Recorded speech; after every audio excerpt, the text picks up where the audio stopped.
लंबे वक्त तक डायरेक्ट सनलाइट में आने से सनबर्न होता है और सनबर्न से बचने के लिए हम सनस्क्रीन लगाते हैं। लेकिन क्या हो अगर सनस्क्रीन का दावा ही फर्जी निकले। 500,000 रुपए खर्च कर आप सनस्क्रीन खरीदें, इस यकीन से लगाएं कि ये क्रीम आपकी स्किन को यूवी रेज से प्रोटेक्ट करेगी और आपको सनबर्न से बचाएगी, लेकिन सारे के सारे दावे धरे के धरे रह जाएं। ऑस्ट्रेलिया में एक रिसर्च हुआ है। 20 सस्ते से लेकर महंगे सनस्क्रीन का लैब टेस्ट कराया गया है और इस टेस्ट में 20 में से 16 सनस्क्रीन के दावे गलत साबित हुए हैं।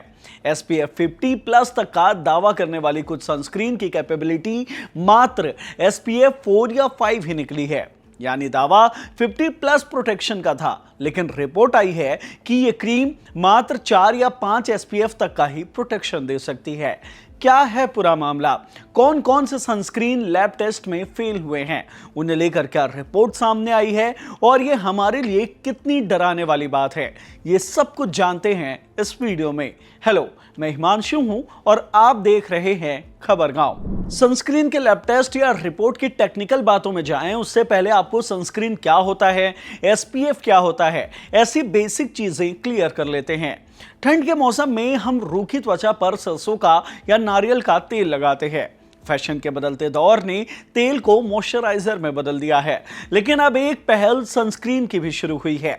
भले ही कुछ लोग सनस्क्रीन को चोचले कहकर इसकी आलोचना करें, लेकिन ऑस्ट्रेलिया और न्यूजीलैंड जैसे देशों में इन सनस्क्रीन को दवाई का दर्जा मिला हुआ है। यह मेडिसिन कैटेगरी में आने वाली एक क्रीम होती है।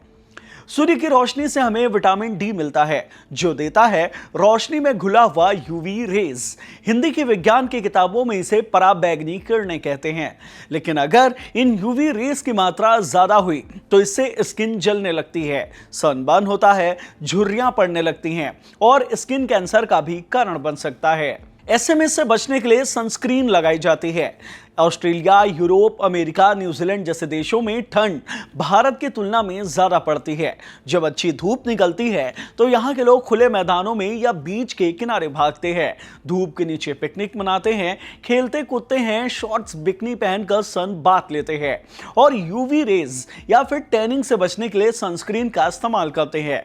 सबसे ज्यादा इस्तेमाल होता है SPF 50 का। क्या है ये SPF यानी सन प्रोटेक्शन फैक्टर, वो पैमाना जो ये बताता है कि सनस्क्रीन आपको यूवी रेज से किस लेवल का प्रोटेक्शन देगा। अगर धूप से निकलने के 5 मिनट बाद ही आपकी स्किन जलने लगती है तो SPF 50 वाला सनस्क्रीन लगाने से आपको उससे 50 गुना ज्यादा समय तक सुरक्षा मिलती है, यानी 250 मिनट तक। 30 SPF वाला सनस्क्रीन 30 गुना ज्यादा वक्त तक सुरक्षा देगा, यानी 180 मिनट तक। ऐसे ही SPF 20, SPF 10 काम करता है। लेकिन हमें यहां यह समझना जरूरी है कि कोई भी सनस्क्रीन 100% यूवी रेज को रोकने में कारगर नहीं होता। यहां तक कि 50+ SPF वाला सनस्क्रीन भी अपनी फुल कैपेसिटी में 98% तक ही सुरक्षा देता है, यानी 2% यूवी रेज तो आएगा ही आएगा। यहां तक हमने सनस्क्रीन को लेकर बेसिक क्लियर कर लिए। अब रिसर्च की टेक्निकल बातें आसान शब्दों में समझते हैं। रिसर्च कहता है कि ऑस्ट्रेलिया में हर 3 में से 2 इंसान अपने जीवन में कभी ना कभी स्किन से जुड़ी किसी ना किसी तरह के कैंसर से डायग्नोज होते हैं, यानी उन्हें किसी ना किसी तरह का स्किन कैंसर से जुड़ी बीमारी से जूझना पड़ता है। ऐसे में ऑस्ट्रेलियाई लोगों के लिए सनस्क्रीन लगाना कोई चॉइस नहीं बल्कि जरूरत या मजबूरी है।